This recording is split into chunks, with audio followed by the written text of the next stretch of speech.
everyone, my name's George Farmer, also known as the Aquascaper, and today's video is about how I maintain this tank. So it's quite a big maintenance session, so the video is quite long. I hope it gives you an insight into how I maintain my aquascapes. I hope you enjoy it. If you do, please remember to hit that subscribe button, like it, and do share it with your friends. And finally, keep on scaping. Cheers. So first thing I'm going to do is take you through my maintenance kit. So I've got a selection of large towels, small towels, a selection of different size hoses for siphoning, an algae scraper, we've got a spray bottle for when the plants are exposed to the air so they don't dry out. We've got hose brushes, I've got various different buckets there, my special red colander which I'm sure you've all seen, quite a comprehensive toolkit consisting of a variety of scissors, tweezers, different types of toothbrushes and a net. So first thing I'm going to do is disconnect the Twin Star and the eaReef surface skimmer. The Twin Star actually needs a clean. There's lots of calcium deposit on the bottom plate there, so I'll soak that in a citric acid solution, and the surface skimmer, the sponge will need a clean, and maybe the impeller as well. So I'll switch off the surface skimmer at the wall and then just simply slide that out, stick it in the bucket, make sure the plug doesn't get wet, and then just simply disconnect the Twin Star and then remove that, and then I'll put that on soak soon. The filters will carry on running throughout most of the maintenance process. During the cleaning of the glass and the rocks, etc., the filters will just help to get that detritus, that waste organic matter, hopefully, and the filters will suck it all up. And then one of the last things I'll do is clean the filters. So the next job will be cleaning the aquarium glass. So I have an algae scraper here. Also a toothbrush is handy for, I have really hard water, so I get a lot of hard water deposit on the surface of the glass, at the top of the glass. So I use a toothbrush to get rid of that usually.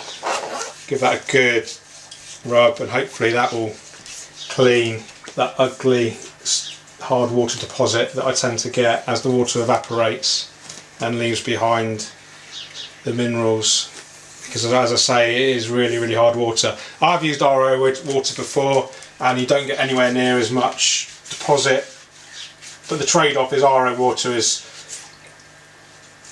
a bit of a pain, and I like just to simply add dechlorinated tap water. Okay, next job, still using the same toothbrush, is just give the silicone a good clean.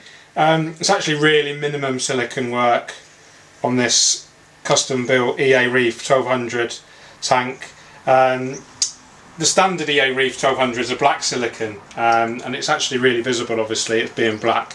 But in aquascaping we want to minimise the impact of anything on the aquascape, so I've asked for clear silicone, which they've kindly done for me, and it is prone to getting algae build-up, so even though it is minimum, it will gradually collect algae. So even if you can't see any algae on there, it's a really good idea just to give it a good scrub anyway, and that will prevent any algae build-up. So with maintenance, prevention is always better than cure. You want to be preventing any problems before they get out of hand. So even before a problem can occur, you want to be sorting it out. So that's why I'm using a toothbrush and giving it a really good scrub in the corners. If you can imagine a dark green line up and down there, it would spoil the whole look of the aquascape. You know, it's a beautifully built tank. You know, I think you'll agree it's a lovely aquascape. So we want to keep it well maintained. We want people to enjoy looking at it. I want to enjoy looking at it. Next job is actually clean the glass. So I've got a long arm algae scraper here. There's two sides. There's a soft sponge and a coarser sort of scouring pad, if you like. And just clean the glass.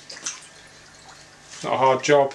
It takes a little while. It's quite a big tank. So this aquarium is 120 centimetres long. Which, if you're in America and use imperial units, that's 4 feet or 48 inches, and it is 45 centimetres high or 18 inches and 60 centimetres front to back or 24 inches. The total volume, I think it's about 300 litres. I've not actually worked it out. There's a lot of displacement in there. The rocks, the wood, and obviously the substrate. The substrate's banked quite steeply towards the back, so that's going to displace quite a lot of water.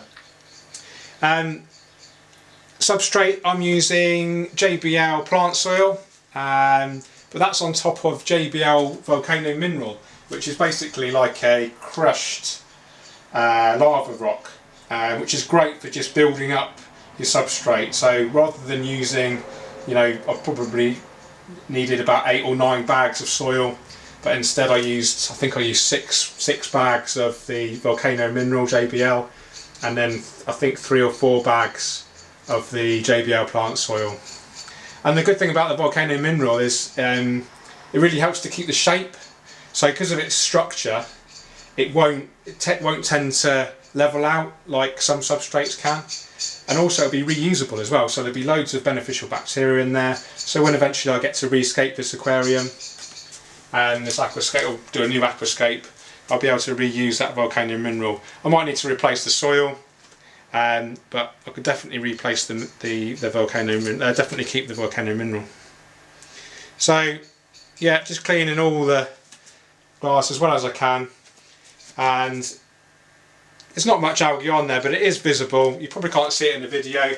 If I look down the side, like so, I can definitely see a build-up. Just a very light coating of green dust algae.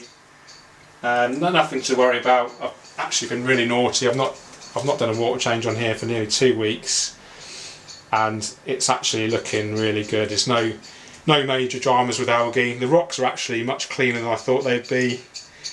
So eventually, yeah, I'll be putting a load of Amano shrimp in here just to deal with any background algae, and then there's display fish. So white cloud bouncing minnows for sure, maybe glow light danios, and maybe Vietnamese mountain minnows. They're quite rare, but I think they're beautiful fish, very similar to white cloud mountain minnows, but just a little bit more subtle.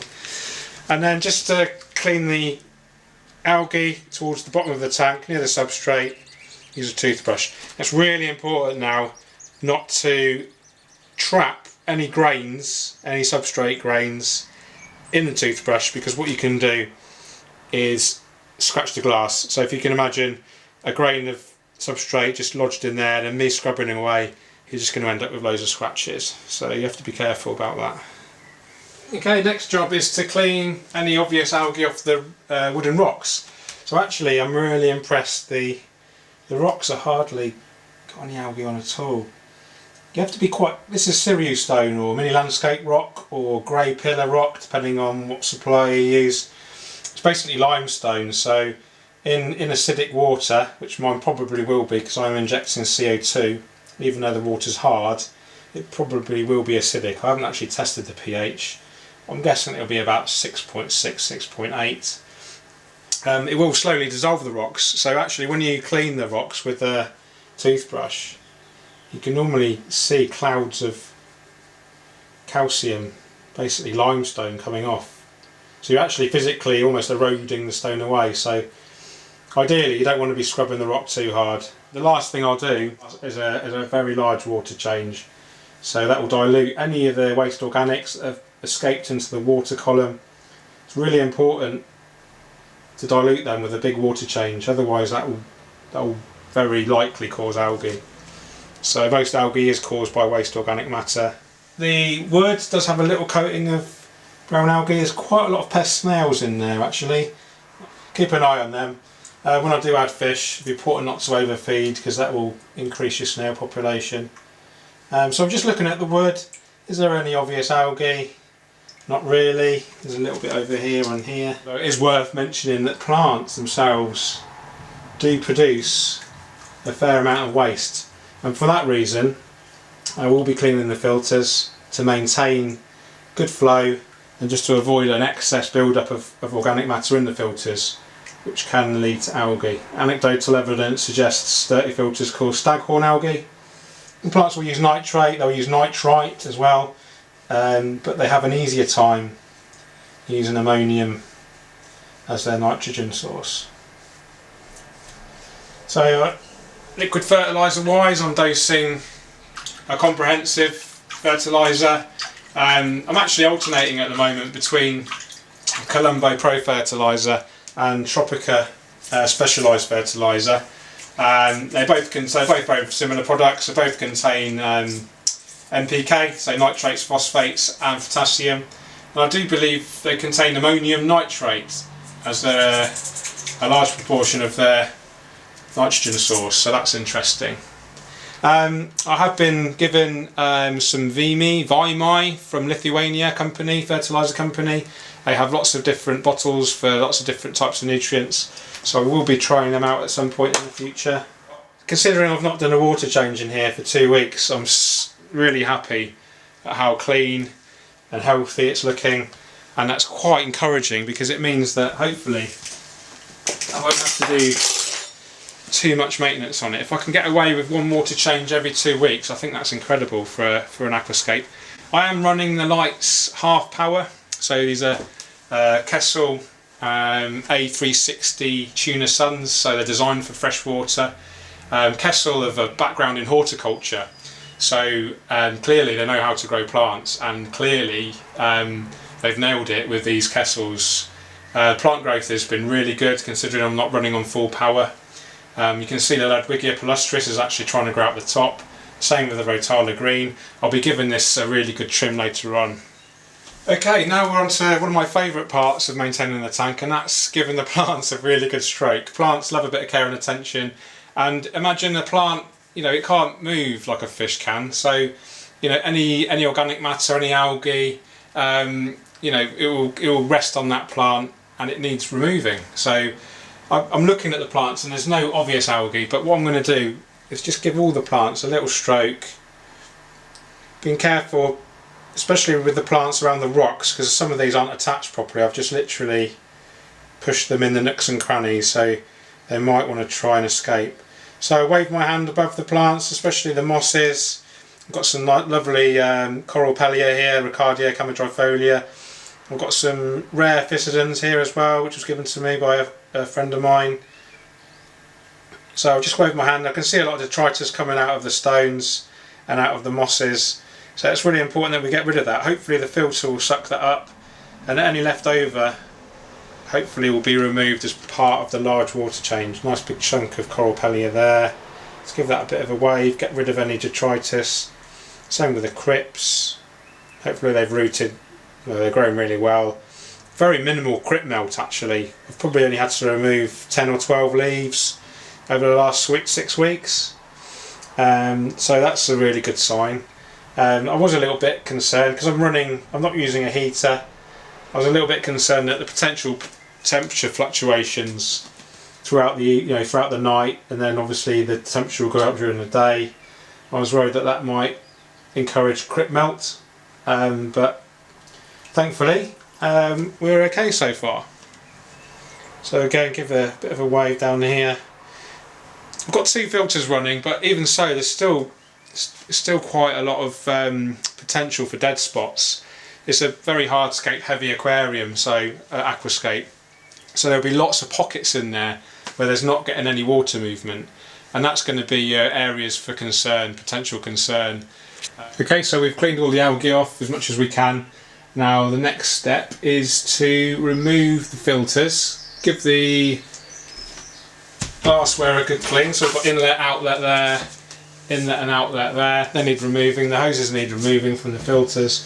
Give them a clean and actually give the filters themselves a clean too. So switch the filters off, unplug them, stop the flow, switch off the valves, and turn the CO2 off now as well. Let's unplug the solenoid. Good. Remove that. This is a quick release on these. These are JBL E1501 green line external filters. So really good, nice and quiet, low energy consumption considering their output. I think they're about 1400 litres per hour. So they're quite a tricky job. You have to be quite careful. It's glass on glass, so when you're dealing with glass obviously it's quite fragile. Is to remove just taking the inlet out there, put it over a bucket so you don't get any spillage, give it a nice twist, and then empty that water out from the hose. Keep the hose in the bucket as well, again, to avoid any spillages, and same with the outlet. So that's the filter inlet and outlets removed. That gives me some more space to just to give the sides of the tank a good clean, just using a toothbrush. Okay, so whilst the glassware is removed, I'm actually going to trim the plants now because it makes it so much easier to get to, especially these stems on the left hand side. That's really important to consider where you're going to trim the plants. So wherever you trim them, there's going to be 2 new shoots emit from where you've trimmed. So we normally trim below where you can see. So in this case I'm going to trim just below where the crypts are, I think, and then the 2 new shoots should come up and you hopefully won't be able to see the lower portion. The lower portion can tend to die off a little bit because it's getting blocked by it's being shaded by the upper portion of the stem, so you can hack it quite back quite brutally, and the stems will just simply float up. So these scissors I'm using, they're called wave scissors. These were kindly supplied by John Whelan from aquariumplantfood.co.uk a couple of years ago. They're my favourite scissors. They're really long, got a nice curve on them, so you can really get into nooks and crannies and hard to reach areas. So they work really well. They're probably the scissors I use the most. High quality stainless steel. Okay, so that's the left hand rotaler done. I'm going to delve onto the Wiggia now. So same principle, trim down, quite far down. It's going to really obviously take a heavy hit on the Aquascape. It's going to look a bit rubbish really, because you're not going to see any stem plants in the background for a good while, but the new growth will hopefully be really healthy, really bushy. So I'm just going to repeat that process all the way across, and then we'll move on to refitting the glassware and the filters. Okay, so I've trimmed the stems right back. We've got the Wiggia palustris in the centre, the red stem, Rotala green on the left and the right, and in 2 or 3 weeks hopefully we'll see new shoots and it will start to create this really beautiful bushy effect. This is the first time I've trimmed these stem plants in since I set it up, which is about 6 or 7 weeks ago. So the reason I've done that is a couple of reasons. One, I like to let the stems really establish. When they're planted, they're in their emerged form, so they weren't used to growing in water.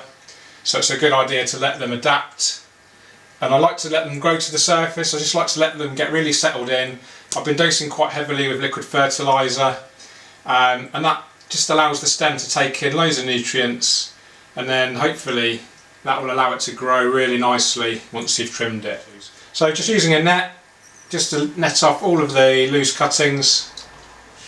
Okay, so I've cleaned the filters, I've cleaned the hoses, I've cleaned the lily pipes, inlets, outlets, all the glassware, and also the inline diffuser, just using a hose brush. And now it's time to do the water change. So I always like to do the water change last thing, because any organic matter or any waste that gets dislodged into the water column, you can get rid of that last minute and then replace it with fresh water. So I'll do that now. What I've done is I've rigged up a hose, a garden hose, and I'll just siphon that straight into my garden, water the plants. Everyone's a winner. So while the tank's empty, and it's just a good idea to get the plants wet. So, especially on Java ferns, they're really susceptible to drying out. So, just every so often I just give the plants a spray. All the plants that are exposed to the air. So we've emptied as much water as we need. I reckon it's probably more like 80–90% actually. And now I'm going to top up with fresh dechlorinated tap water using my special red colander. So I've topped the water up now, and now the filters are running. The water's pretty much crystal clear already, so I'm really pleased with that. Now it's time to fit the surface skimmer and the twin star, just to get those watermarks off. Okay guys, so that's our large maintenance session complete. So I'll just do a quick run through of what we've done. We've cleaned the aquarium glass thoroughly, paying particular attention to the hard water deposits at the top of the glass. We've cleaned the wood and the rocks, we've siphoned off the substrate a little bit, we've given the plants a bit of a stroke just to dislodge any waste organic matter that's collected. We've pruned the stem plants right back, That will encourage new growth, which will be really bushy. We've cleaned the twin star in some citric acid solution. I've cleaned the surface skimmer. I've cleaned both sets of lily pipes, filter hoses, and also the filters, and I've cleaned the inline diffuser. And after all of that, I've done a large water change, probably 80–90%. So I do that kind of maintenance probably once a month. It just keeps the tank looking really nice and helps keep the plants healthy and algae free. So I really hope you like the video. If you do like what you see, please hit that subscribe button, like it, and share with your friends. And finally, keep on scaping. Thanks a lot. Cheers. Bye-bye.